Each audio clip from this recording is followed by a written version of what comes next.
আসসালামু আলাইকুম। আমি নর্থ মিশন থেকে সিএম সবুজ বলতেছি। আজকে যে বিষয় নিয়ে কথা বলবো সেটা হলো যে আমি দুইটা দেশ নিয়ে কথা বলবো, যে দুইটা দেশ এখন বর্তমানে আপনাদের জন্য সবচেয়ে প্লাস পয়েন্ট, এবং ইউরোপ আসার জন্য আপনার জন্য সবচেয়ে একটা ভালো সময়। যে এই দুইটা দেশের ভিসা বর্তমানে খুব ভালো হইতেছে, এবং আপনার যে দুইটা দেশে আসলে আপনার উজ্জ্বল ভবিষ্যতের জন্য সবচেয়ে বেশি ভালো হবে। এই দুইটা দেশ কোন দেশে আসবেন, এই দুইটা দেশ নিয়ে আমি কথা বলবো। সেটা হলো আপনার সার্বিয়া অথবা নর্থ মেসিডোনিয়া। দুইটা দেশই ভালো, দুইটা দেশই আপনার বর্তমানে ভালো, দুইটা দেশই বর্তমানে ভিসা হইতেছে এবং ভিসা রেশিও অনেক ভালো। তো আপনি দুইটা দেশে যে কোনো দেশই আসেন, আপনার উজ্জ্বল ভবিষ্যতের জন্য আমি মনে করি সবচেয়ে প্লাস পয়েন্ট, এবং দুইটা দেশই বর্তমানে ভালো। তো যারা সার্বিয়ার জন্য ট্রাই করবেন, সার্বিয়াতে যদি আপনাদের ভিসা, যারা রিজেক্ট খাইছেন সার্বিয়াতে ভিসা হয়নি, তারা নর্থ মিশিগানতে ট্রাই করেন, ইনশাল্লাহ হতে পারে যে নর্থ মিশিগানতে আপনি ভিসা হবে। আর যারা নর্থ মিশিগানতে রিজেক্ট খাইছেন, ভিসা হয়নি, অনেক এজেন্সি দেখছি যে ভিসা পায়নি, অনেক ভাই আমারে বলতেছে যে ভাই নর্থ মিশিগানতে ভিসা হয়নি, তো আপনারা সার্বিয়ার জন্য ট্রাই করেন। আর যারা এখনো কোনো দেশে ট্রাই করেননি, তো তারা নর্থ মিশিগানের জন্য ট্রাই করেন, কারণ নর্থ মিশিগানের বর্তমানে ভিসা রেশিও ভালো এবং ভিসা হইতে আছে খুব দ্রুত, তাই আপনারা নর্থ মিশিগানতে ট্রাই করতে পারেন। কিন্তু যদি সার্বিয়াতে ভিসা হয়, যে এমন কোন এজেন্সি আছে যে এজেন্সি গুলা ভালো কাজ করে, তারা যদি আপনাকে সার্বিয়ার ভিসা দিতে পারে, তাহলে আপনি সার্বিয়ার জন্য ট্রাই করেন। কারণ সার্বিয়া দেশে অনেক ভালো, প্লাস নর্থ মেসিডোনিয়া অনেক ভালো। তবে নর্থ মেসিডোনিয়ার তুলনায় সার্বিয়া একটু বেশি ভালো, একটু বেশি আগায় আছে। কারণ আপনার যদি ভবিষ্যতে আপনার সেনজেন দেশ হয়, তাহলে সার্বিয়া একটু আগেই হবে। এই তুলনায় সার্বিয়া একটু আগে আছে। প্লাস সার্বিয়ার দেশটা অনেক সুন্দর, নর্থ মেসিডোনিয়া অনেক সুন্দর, কিন্তু সার্বিয়া অনেক সুন্দর। সার্বিয়া তো অনেক ছেলে মেয়ে আছে আমাদের বাংলাদেশি, নর্থ মেসিডোনিয়া তো আছে।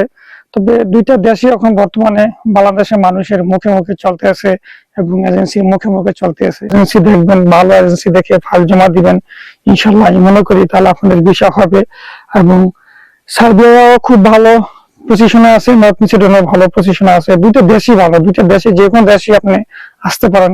কারণ এখন নন সেনজেন দেশগুলো আছে, এদের সবচেয়ে বেশি ভালো ভিসা রেশিও যে দেশ, সেটা হচ্ছে বর্তমানে 1 নম্বর আছে আপনার নর্থ মেসিডোনিয়া। তারপর আপনার সার্বিয়ার জন্য ট্রাই করতে পারেন, কারণ সার্বিয়াতে প্রচুর লোক রিজেক্ট খাইছে, অনেকের ভিসা হয়নি, অনেক দিন ধরে ভিসা বন্ধ, ভিসা হয় না। তবে যে 2 নম্বর ভাবে কাজ করে, তাদের বিষয়গুলো একটু বেশি হয়। তাই সার্বিয়াতে যারা ফাইল জমা দিবেন, অবশ্যই একটু ভেবে চিন্তে জমা দিবেন এবং ভালো এজেন্সি সিলেক্ট করবেন।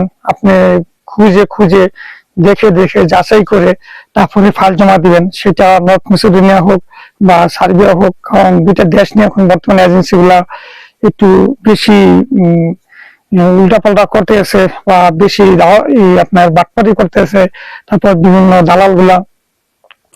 তো আপনি এর ভিতরেই ভালো এজেন্সি খুঁজবেন, নিজে খুঁজবেন, বাই করবেন, খুঁজে খুঁজে দেখবেন, ঘুরে ঘুরে দেখবেন, তারপর ফাইল জমা দিবেন। তো দুইটা দেশই আপনার জন্য উজ্জ্বল ভবিষ্যতের জন্য আমি মনে করি প্লাস পয়েন্ট। এবং দুইটা দেশে যে কোনো দেশে আপনি আসতে পারেন, যে কোনো দেশে আপনি আসেন, আসলে আপনার প্লাস পয়েন্ট। আর সেই সুবাদে আপনি এখন বর্তমানে নর্থ মেসিডোনিয়া অথবা সার্বিয়াতে ফাইল জমা করতে পারেন, কারণ এখনই আপনার জন্য পারফেক্ট সময় এবং সবচেয়ে উত্তম সময় যে ইউরোপ আসার জন্য। কারণ আমাদের সবারই একটা স্বপ্ন থাকে যে আমরা একটা সময় ভালো একটা দেশে মুভ করবো, ভালো একটা দেশে যাব। তো আপনি সেই জন্য এই নর্থ মেসিডোনিয়া অথবা সার্বিয়া দেশটাকে আপনি রাস্তা হিসেবে ব্যবহার করতে পারেন। এবং এখানে আসার পরে আপনি মিনিমাম 1 বছর থাকবেন, অথবা 6 মাস থাকবেন। তারপর আপনি অন্য দেশে যদি আপনার মনে চায়, তাহলে আপনি মুভ করতে পারবেন। আর এই জন্যই আমি আপনাদেরকে সবসময় বলি যে আপনারা এখনই সময় আপনার এই ইউরোপ আসার জন্য। কারণ ইউরোপ ইউনিয়নের আইন কখন চেঞ্জ হয়ে যায়, ওদের কখন কোন ডিসিশন নিয়ে আসে বলা যায় না। কারণ আমাদের বাংলাদেশে কাওয়ানি অনেক সময় বিভিন্ন দেশের ভিসা বন্ধ হয়ে যায়, অনেকে ভিসা পাচ্ছে, অনেকে ভিসা পাচ্ছি না, অনেকে রিজেক্ট খাইতেছে। তো যারা নর্থ মেসিতে রিজেক্ট খাইবেন, তারা সার্বিয়ার জন্য ট্রাই করবেন। যারা সার্বিয়াতে রিজেক্ট খাবেন, তারা নর্থ মেসির জন্য ট্রাই করবেন। ইনশাল্লাহ আপনি যে কোনো একটা দেশে ভিসা হয়ে যাবে আশা করি।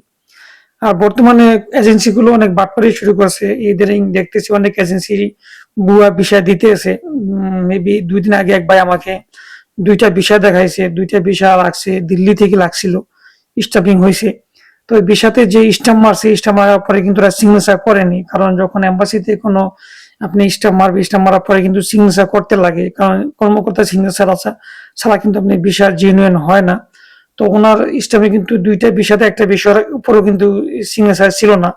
তারপরে ওনারা যখন মেন পাওয়ার করতে যায়, মেন পাওয়ার করা যাওয়ার পরে ওদের কিন্তু মেন পাওয়ার হয়নি, ওদেরকে ওখান থেকে ঘুরে দেওয়া হয়েছে। ওরা বলছে যে আমরা এটা মেন পাওয়ার করবো না, আমরা আগে এটাকে ইন্ডিয়ান এম্বাসিতে ইমেল করছে, ওরা ওখান থেকে যদি ডিসিশন দেয় যে এই দুইটা ভিসা জেনুইন, তাহলে ওরা মেন পাওয়ার করবে। তো এই জন্যই সবাই একটু সতর্ক থাকবেন এবং ভালো এজেন্সি খুঁজবেন, নিজেই যাচাই করে খুঁজবেন, নিজেই দেখবেন, তারপরে ফাইল জমা দিবেন। কারণ এজেন্সিগুলো এখন বর্তমানে বাটপারি শুরু করছে, আর বেশি বাটপারি হয় সার্বিয়ার ভিসা নিয়ে। তো যারা সার্বিয়াতে ফাইল জমা দিবেন, আমি তাদেরকে বারবার বলি আপনারা খুব ভেবে চিন্তে এবং ভালো এজেন্সি ধরে ফাইল জমা দিবেন। আর যদি নর্থ মেসিনাতে ফাইল জমা দেন তাহলে ইনশাল্লাহ কোনো সমস্যা নাই। আপনাকে যদি কন্ট্রাক্ট ভিসা দেয় অথবা আপনাকে যদি কোনো লয়ারের ভিসা দেয়, ডুপ্লিকেট ভিসাও দেয়, তারপর আপনাকে নর্থ মেসিডোনিয়াতে নিয়ে আসতে পারবে, সমস্যা হবে না। কারণ ওরা আপনাকে যেভাবে হোক ওরা এয়ারপোর্ট থেকে আপনাকে বাইরে নিয়ে আসবে। তো আপনি সেই সুবাদে নর্থ মেসিডোনিয়াতে আসতে পারেন, সমস্যা নাই। আর এখনই আপনাদের জন্য উত্তম সময় এবং পারফেক্ট সময় আপনি ইউরোপ আসার জন্য। আমি মনে করি আপনারা এখনই ফাইল জমা দিতে পারেন এবং আলহামদুলিল্লাহ আপনি দুইটা দেশে যে কোনো একটা দেশে চলে আসতে পারেন। কারণ দুইটা দেশই বর্তমানে খুব ভালো এবং দুইটা দেশেরই পজিশন খুব ভালো চলতেছে। আর আপনি এখন এই দুইটা দেশে যে কোনো একটা দেশে আপনি আসতে পারেন।